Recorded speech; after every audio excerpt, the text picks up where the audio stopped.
菲尔道回手准备放松的一刹那，一记高扫踢，平整杨二郎低头躲过去了，漂亮一次。我操！真正的少林武僧横空出世，虽说他没有金钟罩铁布衫和少林金刚腿，但他的实力要远超他的师兄武僧义龙。国际擂台6战6胜6次 KO 力证中国功夫，比武僧义龙强的可不止一点。下山历练并非偶然，而是因为武僧义龙在国际擂台丢人了，急需一位得道高僧下山挽回中国功夫所丢失的尊严。被老方丈选中的少林和尚，他叫蒲东东。简单介绍一下这位武僧义龙的小师弟。别看这位小师弟的辈分没有义龙高，但蒲东东可是一位正儿八经的少林武僧，18般武艺样样精通，拳脚功夫也是相当之了得。就在蒲东东在国际赛场豪取6连胜之际，突然杀出来了一位比中国功夫的世界冠军。只要他听说有少林和尚在擂台上打比赛，他每一次都是首当其冲向少林武僧发起挑战，并把多位少林和尚打伤打残。菲尔道斯的出现确实阻碍了中国功夫走向世界的步伐。话就不多说了，来让我们欣赏一下蒲东东的精彩表现。金色拳套是中国少林武僧蒲东东，黑色拳套是塔吉克斯坦的全能王菲尔道斯。为了在擂台上力证中国功夫，蒲东东没有任何废话，直接就开始往上压，随时都能给菲尔道斯来一套他顶不住的猛烈进攻。奈何菲尔道斯是一位远近闻名的全能王，自身的实力和爆发力无人熟知。面对蒲东东频繁的拳脚进攻，菲尔道斯宁愿不抵抗，也不愿意盲目实施反击动作。峨眉传奇这应该是第3次比赛，而且都是峨眉传奇的战绩全胜。这位选手呢打法比较冷静，腿法比较突出。对，蒲东东呢原来是这个到全世界各地进行武术表演的这个套路运动员，对，套路运动员。但是自从呢他看了 K1，然后他喜欢上了波球，所以说他就是有心转行。但那时候遭到很多身边人的质疑，就认为说，哎，你现在这个做的也不错，如果你要转行的话，就等于从零重新开始。这是为了自己喜欢的这个运动和爱好啊，不顾一切、奋不顾身的投入进去。对，然后我问他说有蒲东东之所以不需要试探就可以对菲尔道斯发起猛烈进攻，那是因为他在少林寺学武期间，总是跟随大部队去往各个国家参加巡演，已经习惯了外国人的招式与战术打法。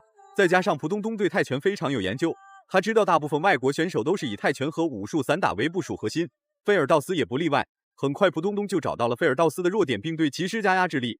是的，蒲东东的力量啊相当强。在以往的比赛当中啊，都是以重击著称，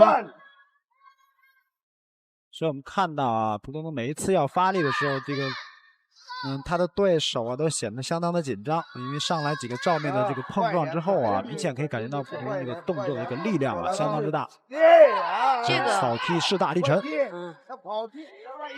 这个从事套路表演的运动员会不会这个动作非常漂亮，然后说身体的协调性要更有优势一些呢？是的从事套路运动这些选手啊，转行其他。菲尔道斯在蒲东东面前就像是一个明晃晃的沙袋，就是比普通沙袋更高级一些。所实施的任何一次反击，蒲东东都能灵活化解，并可以持续给菲尔道斯施加压制力。菲尔道斯爆发了，奈何蒲东东的拳脚进攻功夫十分了得，顷刻间就把菲尔道斯压制住了。连续的主动进攻也没有让蒲东东意识到危险，继续保持较为谨慎的状态与菲尔道斯展开对抗。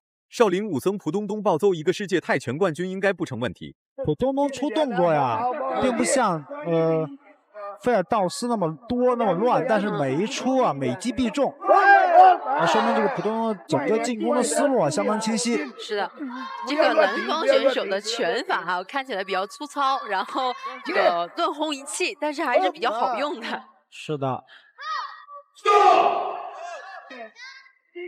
我们看这个菲尔道斯是来自于塔吉克斯坦的选手，这个地区的选手包括伊朗啊以及白俄罗斯、乌克兰的这个区属于中东。第二回合开始了，蒲东东所给予的压制力实在是太强大，完全不给菲尔道斯任何喘息的机会，时时刻刻都在猛压菲尔道斯内围发起猛烈进攻。菲尔道斯实在顶不住压力，决定反击，结果又被蒲东东的精准进攻打了回去。少林武僧发怒，谁也拦不住。就算蒲东东没有金钟罩铁布衫和少林金刚腿的加持，依然可以全方位压制住菲尔道斯这个所谓的世界冠军。挨揍貌似成为了菲尔道斯的家常便饭。这种距离啊，然后突然起高踢高扫，好，这个普东东刚才一抬腿就躲过了对方的一个很重的地扫，这个对运动员反应能力，这个有相当高的要求。现在普东东场面上完全是压倒性的进攻的态势，是明显的这个进攻的杀伤力以及整个力量上的这种优势啊，很明显。而且在这个蓝方选手被压制的过程当中，他对于这个距离的感觉好像丧失了一些，就有几记全都抡空了。时间拖得越久，费尔道斯挨到的有效进攻就越多。接二连三的扫踢打得费尔道斯哇哇惨叫，真以为后退就可以逃脱被揍的命运了吗？普东东二话没说，拎着拳头就往上打，这一拳彻底摧毁了费尔道斯最后的意志力。就算费尔道斯的意志力很顽强，那也遭不住普东东枪林弹雨般的进攻。不管怎么说，费尔道斯也是一位世界冠军，怎会轻易向他最看不起的少林和尚低头？没问题，可以。啊，普东能不能够抓住机会啊，提前终结比赛？对，普东东去尝试着跟这个对方示好，击拳套，对手非常谨慎。对，哦，连续组合拳把对手压在绳脚。哎，顶膝。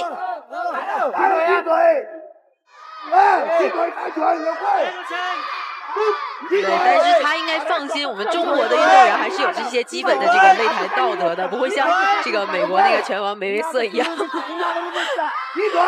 这也看每位选手在场上的表现。非常明显，非常漂亮的一个魔高一丈，道高一尺。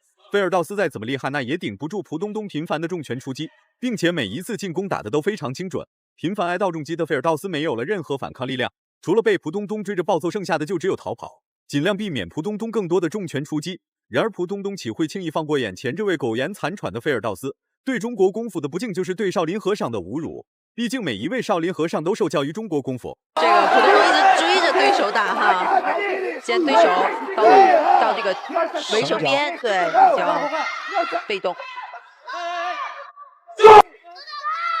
对，高扫。前两局比赛一直是普东东这个压倒性的优势啊，在逼迫对手，而且连续的这个重击啊，对对手造成了不小的影响。那么来到第三局，我们看对手能不能在战术上做一些改变啊，缓解一下现在这种劣势。对他俩现在的局面有点像老鹰抓小鸡的感觉，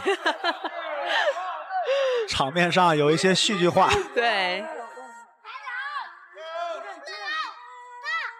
这个依旧是第三回合开始了。吃到苦头的费尔道斯很是狼狈，完全不敢与普东东展开正面对抗。教练的加油助威让费尔道斯感觉他自己又行了，于是就对普东东发起了一波猛烈反击。不过此时的费尔道斯大势已去，就算再怎么发起反抗，那也是无用之功。普东东从比赛一开始就保持这个状态，时时刻刻都在猛压费尔道斯内围做动作。本就不占优势的费尔道斯肋骨又遭受到了重创，这就让费尔道斯更加害怕普东东。对手的时候也显得相当的有一些烦躁。是的。而且普东东是一个什么样的人？他跟我讲说，有些比赛，比如说这个打得很激烈，但是他输了，他也感觉哎还不错这比赛。但有的比赛就是说打得不太漂亮，然后就轻易的就 KO 对手啊，或是怎样，他也感觉赢了也没有意思。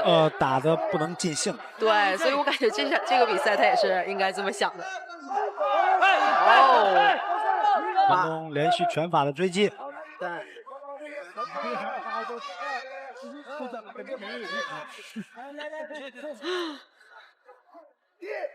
现在这个对，看到对手已经有点没有章法了，这个拳法打。在此之前，费尔道斯认为少林和尚就是一帮乌合之众，能直接打伤打残，坚决不会让少林寺的和尚或者下擂台。然而在遇到普东东之后，费尔道斯对少林和尚的态度发生了一个360度大旋转。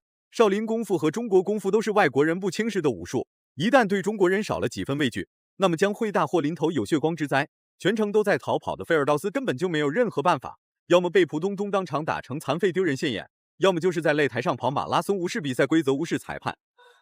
我觉得对于普东东来讲，也是一个非常着急的一个心态啊。首先，对手整个场面在自己的控制下呈现一边倒的这种趋势啊，但是又没有办法让对手提前终结对手。对，他一直而且对手在跑来跑去的时候，不断的给你一些干扰。对，不重，但是会造成很大的影响。是的。刚才对手是在后撤当中一个差点滑倒。美女鼓掌，那么这件事必定不平凡。普东东终于 KO 了费尔道斯，最终这家伙还是难逃被打晕的命运。肋骨受到重创的费尔道斯脖子还险些被暴力踢断，最终普东东获得了胜利。如果满分是100分的话，你会给蒲东东打几分？视频到这就结束了，咱们下期不见不散。最后的阶段 ，KO 获胜 ，Winner。